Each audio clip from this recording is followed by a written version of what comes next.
Hello everyone, मैं सचिन विश्वकर्मा। आज के इस वीडियो में मैं आपके लिए फंडामेंटल ऑफ एग्रीकल्चरल इकोनॉमिक्स के कुछ इंपॉर्टेंट क्वेश्चन लेकर आया हूं, जो कि पिछले बार के पेपर में आए हुए थे। तो चलिए इसको सॉल्व कर लेते हैं। इसका पीडीएफ पाने के लिए आप हमारे टेलीग्राम चैनल को ज्वाइन कर सकते हैं।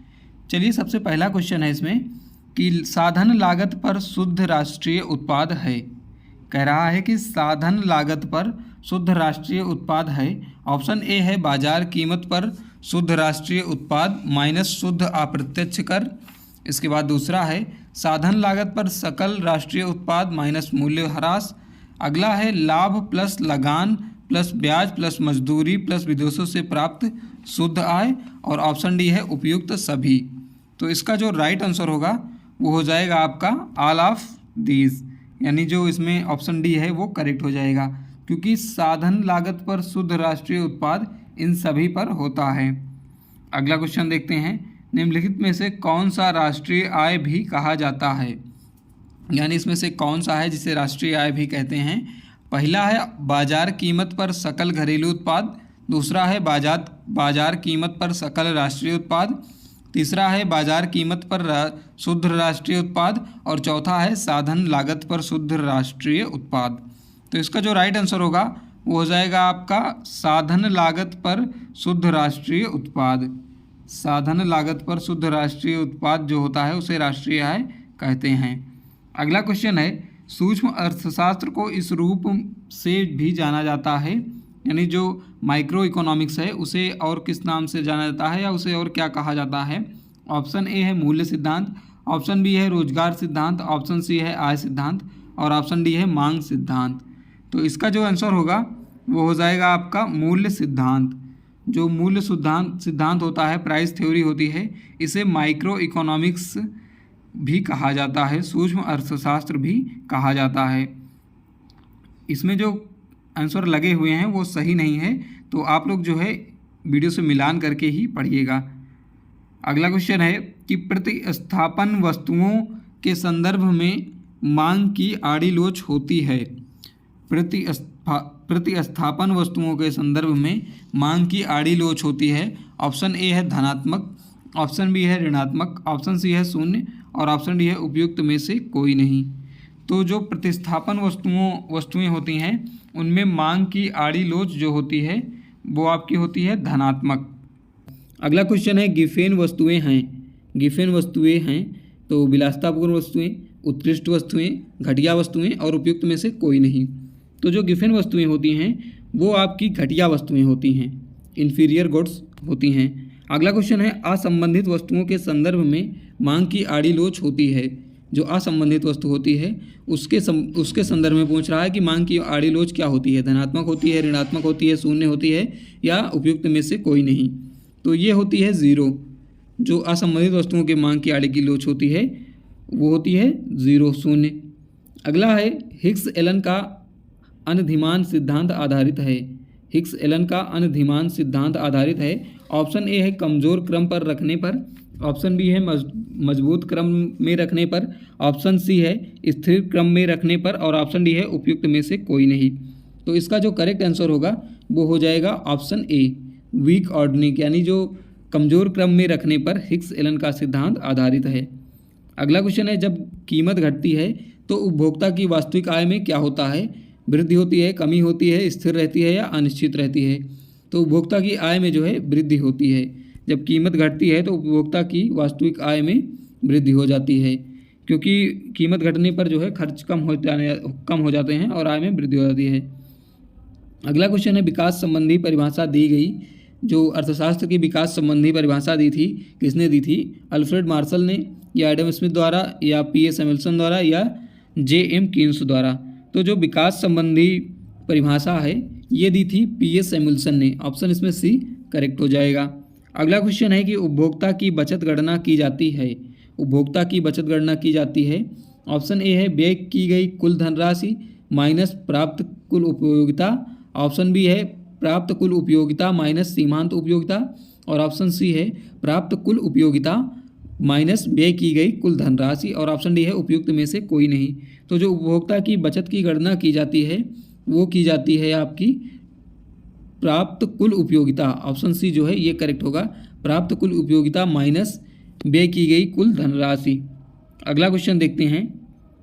राष्ट्रों का धन नामक पुस्तक वर्ष में प्रकाशित की गई। राष्ट्रों का धन नामक पुस्तक यानी वेल्थ ऑफ नेशन जो है कब प्रकाशित की गई?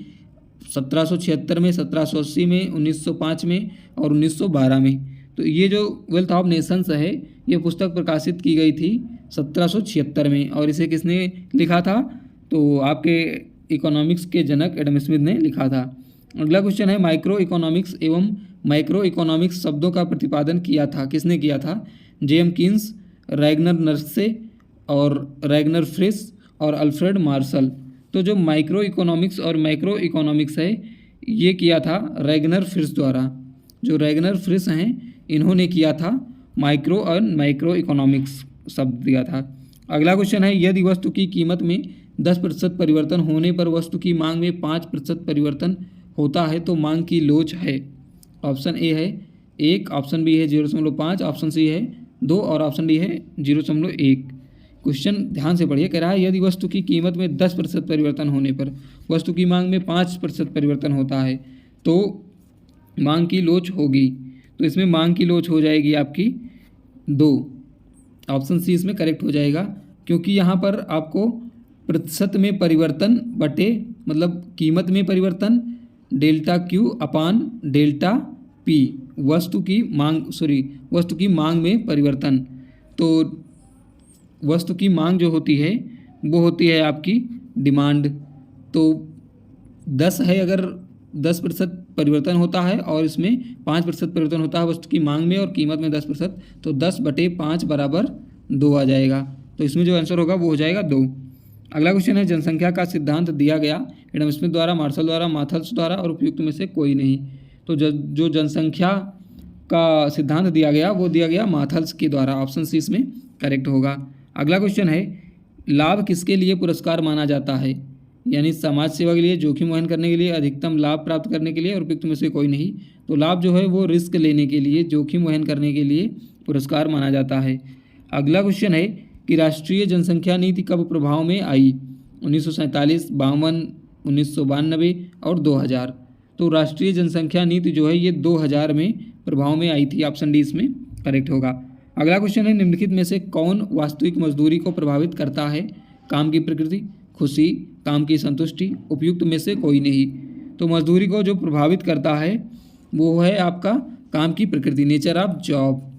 अगला क्वेश्चन है कि पूंजी के प्रयोग के लिए भुगतान की गई कीमत है। ऑप्शन ए है मजदूरी, लाभ, लगान और ब्याज। तो जो पूंजी के लिए पे की गई कीमत होती है, भुगतान की गई, वो होती है आपकी इंटरेस्ट, ब्याज। अगला क्वेश्चन है, श्रम को अलग नहीं किया जा सकता है। ऑप्शन ए है पूंजी से, ऑप्शन बी है लाभ से, ऑप्शन सी है संगठन से और ऑप्शन डी है श्रमिक से। तो श्रम को अलग नहीं किया जा सकता है श्रमिक से, ऑप्शन इसमें डी करेक्ट हो जाएगा। अगला क्वेश्चन देखते हैं, किसके अंतर्गत एकल उपयोग उत्पादक वस्तुओं में कमी आती है? ऑप्शन ए है स्थिर पूंजी, बी है कार्यशील पूंजी, सी है स्थायी पूंजी और डी है उपयुक्त में से कोई नहीं। तो इसका जो आंसर होगा वो हो जाएगा आपका वर्किंग कैपिटल, वर्किंग पूंजी, ऑप्शन बी इसमें करेक्ट होगा। अगला क्वेश्चन देखते हैं 24 नंबर, एक अर्थशास्त्र में वस्तुओं और सेवाओं के लिए कुल मांग कहलाती है। एक अर्थशास्त्र में वस्तुओं और सेवाओं के लिए कुल मांग कहलाती है राष्ट्रीय मांग, समग्र मांग, सकल राष्ट्रीय उत्पाद और उपयुक्त में से कोई नहीं। तो इसे जो है कहा जाता है समग्र मांग। अगला क्वेश्चन है, निम्नलिखित में से कौन सा समष्टि अर्थशास्त्र नहीं है? यानी कौन सा माइक्रो इकोनॉमिक्स नहीं है? मुद्रास्फीति, वस्त्र उद्योग में मजदूरी का स्तर, बेरोजगारी और अर्थशास्त्र में उत्पाद का स्तर। तो इसमें आपका हो जाएगा लेवल ऑफ वेजेस, यानी वस्त्र उद्योग में मजदूरी का स्तर, ये माइक्रो इकोनॉमिक्स के अंतर्गत नहीं आता है। अगला क्वेश्चन है, टी.आर. माथल्स ने अपनी पुस्तक जनसंख्या के सिद्धांत पर निबंध प्रकाशित की किस सन में की थी? तो इन्होंने किया था 1798 में, ऑप्शन डी इसमें करेक्ट हो जाएगा।